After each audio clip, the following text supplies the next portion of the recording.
चाहता हूं कि बूथ के अंदर क्यों बैठे हुए थे वे गुंडे, बीजेपी के गुंडे क्यों बैठे हुए थे। अगर बूथ के अंदर अगर जय श्री राम और 400 पार की नारे लगते हैं कहीं ना कहीं, तो ये बहुत बड़ा एक साजिश होता है, एक षड्यंत्र होता है। उसमें कहीं ना कहीं पीठासीन पदाधिकारी जो भी वहां बूथ पे जो भी प्रशासन मौजूद है उस सभी कहीं ना कहीं उस बीजेपी के कार्यकर्ता और बीजेपी के नेता से कहीं ना कहीं वहां के पीठासीन पदाधिकारी मिली हुई। तो नमस्कार, मेरा नाम चंदन प्रसाद हुआ। मैं आप लोगों के बीच अभी सारण लोकसभा सीट और मुंगेर लोकसभा सीट पे बात करूंगा और उसके साथ साथ आपको बात करूंगा उत्तर प्रदेश के भी, जिस तरह से उत्तर प्रदेश में भी घटना घट रही है, हर बूथ पे घटना घट रही है। तो सबसे पहले मैं बात करूंगा सारण लोकसभा सीट से, जिससे रोहिणी आचार्य जी हैं आरजेडी कैंडिडेट लालू प्रसाद जी की पुत्री। तो मैं बात करूंगा जिस तरह से हर कैंडिडेट अपना जिस दिन वोटिंग होता है उस दिन बूथ पे सर्वेक्षण करने के लिए निकलते हैं, अपने कार्यकर्ता से ये बात करने के लिए निकलते हैं कि किस तरह की वोटिंग हो रही है। उसी दौरान 108 नंबर सारण लोकसभा सीट पे एक बूथ है, उस बूथ पे रोहिणी आचार्य जी अंदर जाते हैं तो कुछ लोग बैठे हुए रहते हैं बूथ के अंदर वोटिंग करके लोग बैठे हुए रहते हैं। उनसे पूछते हैं कि आप यहाँ क्या कर रहे हैं, आप अगर वोट गिरा लिए तो आप बाहर जाइए। तो कहीं ना कहीं वहां से जय श्री राम के नारे लगते हैं और 400 पार के नारे लगते हैं और ये रुधि प्रताप की जिंदाबाद के नारे लगते हैं। तो सबसे पहले मैं वहां के पीठासीन पदाधिकारी से पूछना चाहता हूं, वहां के प्रशासन से पूछना चाहता हूं, जो बूथ पे जो तैनात रहते हैं पीठासीन पदाधिकारी, उनसे पूछना चाहता हूं कि बूथ के अंदर क्यों बैठे हुए थे वे गुंडे, बीजेपी के गुंडे क्यों बैठे हुए थे। अगर बूथ के अंदर अगर जय श्री राम और 400 पार की नारे लगते हैं कहीं ना कहीं, तो ये बहुत बड़ा एक साजिश होता है, एक षड्यंत्र होता है। उसमें कहीं ना कहीं पीठासीन पदाधिकारी जो भी वहां बूथ पे जो भी प्रशासन मौजूद है उस सभी कहीं ना कहीं उस बीजेपी के कार्यकर्ता और बीजेपी के नेता से कहीं ना कहीं वहां के पीठासीन पदाधिकारी मिली हुई। तब तो बूथ एक होता है बूथ के बाहर और चुनावी जनसभा में चाहे माहौल खुला माहौल में होता है तो उसकी दूसरी बात होती है, लेकिन अगर बूथ के अंदर अगर इस तरह के नारे 400 पार अगर बीजेपी जय श्री राम के नारे लगते हैं तो कहीं ना कहीं और कैंडिडेट सभी कैंडिडेट अगर जिस तरह से उस लोग ना ये भी ब्लेम किया रोहिणी आचार्य जी पे कि आप बूथ कैप्चरिंग के लिए आए हैं, तो बूथ कैप्चरिंग के लिए कैंडिडेट नहीं जाता है। ये बात सुन लो बीजेपी के अंधभक्तों। और खास करके मैं बताना चाहता हूं कि बूथ कैप्चरिंग के लिए कोई कैंडिडेट नहीं जाता, उसका जो कार्यकर्ता होता है अगर बूथ कैप्चरिंग करवाना रोहिणी आचार्य जी को होता तो ऑलरेडी किसी न किसी सेटिंग से वो अपना बूथ कैप्चरिंग करवा लेते, बूथ पे वो अपने नहीं जाते।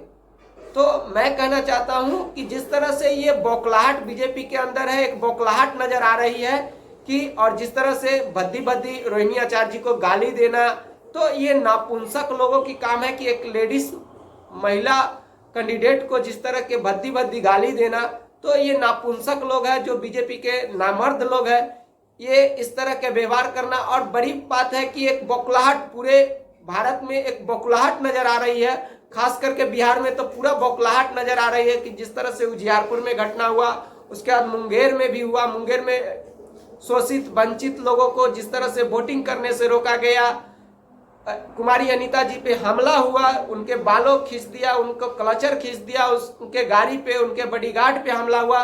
तो कहीं ना कहीं ये बीजेपी के एक बौखलाहट नजर आ रही है, जदयू के एक बौखलाहट नजर आ रही है कि यहाँ पे जो 40 सीट बोल रहे हैं मोदी जी की 40 सीट में बिहार में, तो मैं कहना चाहता हूं कि 4 सीट भी बीजेपी बिहार में और एनडीए गठबंधन नहीं हासिल कर पा रही है। ये बौखलाहट उनके अंदर आ रही है, उनके कार्यकर्ता के अंदर आ रही है, उनके कहीं ना कहीं नेता के अंदर ये बौखलाहट आ रही है, ये चीज देखने को मिल रहा है।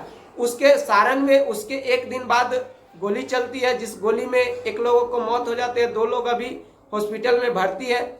तो कहीं ना कहीं ये जो बहुत बड़ा षड्यंत्र होता है, तो कहीं ना कहीं इसमें बड़े नेता के हाथ है, कहीं ना कहीं बीजेपी। और इस घटना को बहुत बड़ी प्रशासन को एकदम नजदीकी से लेना चाहिए, बहुत ही बारीकी से इसको जांच करना चाहिए। सबसे पहली चीज की अगर बूथ के अंदर जय श्री राम चाहे बीजेपी चाहे आरजेडी की ही क्यों नहीं हो, ये कहीं ना कहीं एक बहुत बड़ा मतलब पीठासीन पदाधिकारी चाहे वहां का जो प्रशासन है वो क्या कर रहा था। सवाल तो ये उठता है कि अगर बूथ के अंदर इस तरह के नारे लगते हैं तो कहीं ना कहीं ये इसका जवाबदेही तो पीठासीन पदाधिकारी चाहे वहां के जो भी प्रशासन है, जो भी वोटिंग कराने आते हैं प्रशासन, उनका जवाबदेही है कि क्यों लगा ये नारे। मान लीजिए वहां अगर मान लीजिए रूढ़ी प्रताप रूढ़ी ही अगर जाते हैं तो वहां आरजेडी के कार्यकर्ता ये बीजेपी मुर्दाबाद और आरजेडी जिंदाबाद के नारे क्यों लगा देगा भाई? कोई कैंडिडेट अपना बूथ सर्वेक्षण करने गया है तो इस तरह के पीठासीन पदाधिकारी वहां कर क्या रहा था?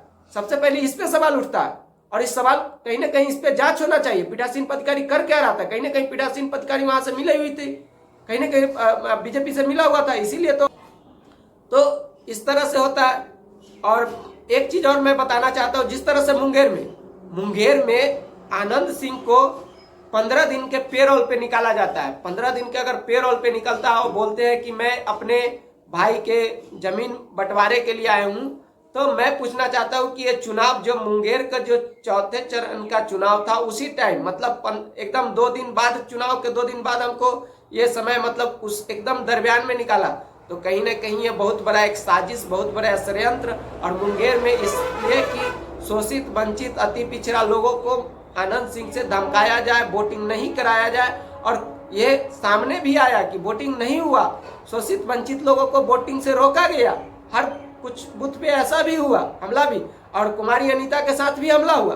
तो कहीं ना कहीं ये बीजेपी के अंदर बहुत बड़ा बौखलाहट, जिस तरह से आप यूपी में देख लीजिए, कन्नौज में पोस्ट आता है, यादव जी हर बूथ पे जा जाके देखते हैं, तब जाके वहाँ वोटिंग होते हैं। पैरामिलिट्री जब जाके कैंपिंग करते हैं, जब वहाँ से जब राउंडिंग करते हैं, तब जाके वोटरों ने वोट डालने निकलते हैं।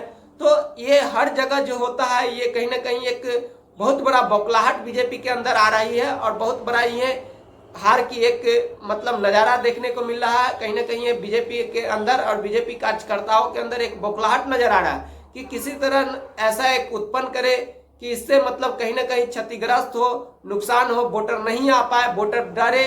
तो कहीं ना कहीं इस चीज को बीजेपी के अंदर बहुत बड़ा बौखलाहट है।